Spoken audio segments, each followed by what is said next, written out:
Hello दोस्तों, आप लोग कैसे हैं। हम लोग रस को पढ़ रहे थे, जिसमें से हम लोगों ने रस के बारे में अपनी पृष्ठभूमि को बना लिया था, है ना। तो चलिए अब हम लोग शुरू करेंगे रस और अस्थाई, उसका अस्थाई भाव जानने के लिए, ठीक है ना। चलिए, श्रृंगार रस का जो अस्थाई भाव होता है वो रति होता है। क्या होता है? श्रृंगार रस का अस्थाई भाव रति होता है। हास्य रस का अस्थाई भाव ह्रास्य होता है। करुण रस का अस्थाई भाव शोक या करुणा होता है। वीर रस का उत्साह होता है अस्थाई भाव। रौद्र रस का अस्थाई भाव क्रोध होता है। विभत रस का अस्थाई भाव जुगुप्सा या घृणा होता है। अद्भुत रस का अस्थाई भाव आश्चर्य या विस्मय होता है। भयानक रस का अस्थाई भाव भय होता है। शांत रस का अस्थाई भाव निर्वेर होता है। भक्ति रस का अस्थाई भाव भक्ति या ईश्वर विषयक रति होता है, ठीक है ना। जो अगला है वात्सल्य रस है। वात्सल्य का पुत्र या पुत्री विषयक होता है। आपको नीचे नहीं दिखाई दे रहा है, एक सेकंड, तो इसको आप पहले स्क्रीनशॉट लीजिए। हाँ, आपने स्क्रीनशॉट ले लिया। अब जो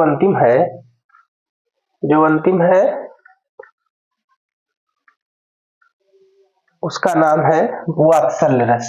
क्या है? वात्सल्य रस। वात्सल्य रस का जो स्थायी भाव होता है वह होता है वात्सल्य या पुत्र पुत्री विषयक, ठीक है ना। आपने इसको देखा, इसको पहले स्क्रीनशॉट लीजिए। बहुत ही इंपॉर्टेंट है, याद रखना, रस और उसका अस्थाई भाव। चलिए अब हम आगे बढ़ते हैं। रसों की जो परंपरा है, रसों की परंपरा, रसों की जो परंपरा है जिसमें हम जानेंगे कि किसने कितने रस को माना है ना। जिसमें आचार्य भरत के अनुसार, आचार्य भरत मुनि के अनुसार और द्रुहिड़ के अनुसार कितने प्रकार के रस होते हैं इसको आप जान लीजिए, है ना। आचार्य भरत के अनुसार 8 रस हैं। कितने? 8 रस हैं। और द्रुहिड़ के अनुसार 9 रस हैं। कितने रस? 9 रस।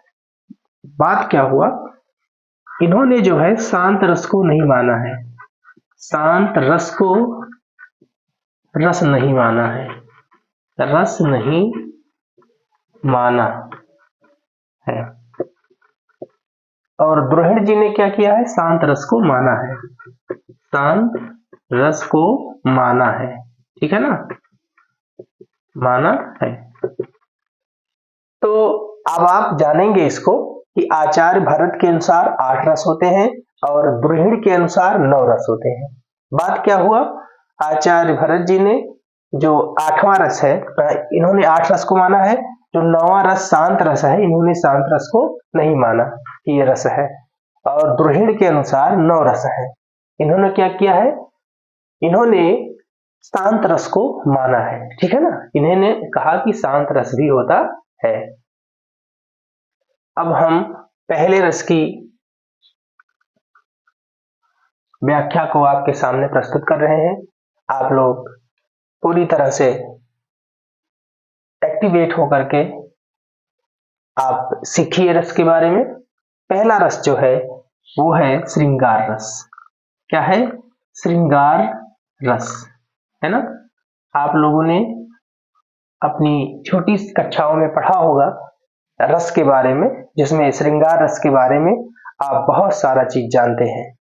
चलिए हम लोग देख लेते हैं श्रृंगार रस में प्रेमी प्रेमिका का प्रेम, पति पत्नी का प्रेम, पति पत्नी का प्रेम, प्रेमी प्रेमिका का प्रेम और पति पत्नी का प्रेम, ये क्या कहलाता है? कमेंट करके बताइए क्या कहलाता है भाई? ये कहलाता है श्रृंगार रस। क्या कहलाता है? श्रृंगार रस कहलाता है। श्रृंगार रस कहलाता है। किसका प्रेम? प्रेमी प्रेमिका का प्रेम या फिर पति पत्नी का प्रेम, ये श्रृंगार रस कहलाता है। और आगे देखिए, पुत्र पुत्री का प्रेम, पुत्र पुत्री का प्रेम, और एक होता है भक्त भगवान का प्रेम, भक्त भगवान का प्रेम, है ना। तो जो पुत्र पुत्री का प्रेम होता है ये कहलाता है वात्सल्य रस। क्या कहलाता है? वात्सल्य रस कहलाता है। भक्त भगवान का जो प्रेम होता है वो कहलाता है भक्ति रस। क्या कहलाता है? भक्ति रस। ठीक है, इसका स्क्रीनशॉट लीजिए, बहुत ही इंपॉर्टेंट है। चलिए, आपने स्क्रीनशॉट ले लिया होगा। चलिए, इसको हम अब इरेज कर रहे हैं।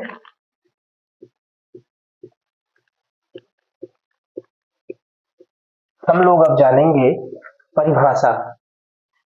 किसकी परिभाषा? श्रृंगार रस की। अब हम और आप श्रृंगार रस की परिभाषा को पढ़ेंगे। चलिए, आप पूरी तरह से आप एक्टिवेट होकर के चीजों को समझिए और जानिए। चलिए,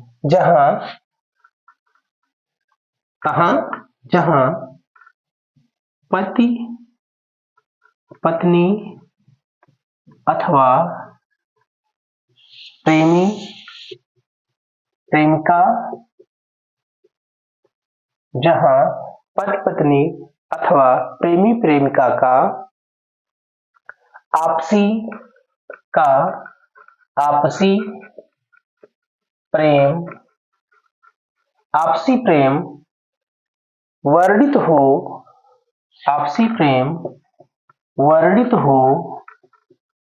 वहां कौन सा रस होता है? वहां श्रृंगार रस होता है। क्या होता है? वहां श्रृंगार रस होता है। ठीक है ना।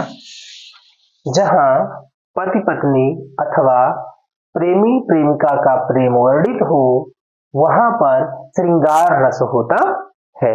ठीक है ना। चलिए, आप इसको स्क्रीनशॉट लीजिए। आप जानते हैं श्रृंगार रस कितने प्रकार का होता है? श्रृंगार रस 2 प्रकार का होता है। 2 प्रकार का होता है। कितने प्रकार का होता है श्रृंगार रस? श्रृंगार रस 2 प्रकार का होता है। कौन कौन सा?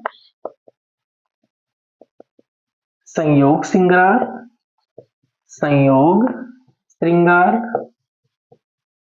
और कौन सा? वियोग श्रृंगार। ठीक है ना। संयोग श्रृंगार और वियोग श्रृंगार। आप लोगों ने संयोग श्रृंगार और वियोग श्रृंगार के बारे में पिछली कक्षाओं में आपने पढ़ा है। जहां प्रेमी प्रेमिका के मिलने का वर्णन हो वहां पर संयोग श्रृंगार, और जहां प्रेमी प्रेमिका के बिछुड़ने का वर्णन हो वहां पर वियोग श्रृंगार होता है। आप इसको स्क्रीनशॉट लीजिए। अब हम अगली कक्षाओं में अगली वीडियो में बहुत ही विधिवत रूप से संयोग श्रृंगार और वियोग श्रृंगार के बारे में पढ़ेंगे। तब तक के लिए आप सभी को बहुत बहुत धन्यवाद। क्लास में बने रहने के लिए बहुत बहुत धन्यवाद। नमस्कार, जय हिंद, जय भारत।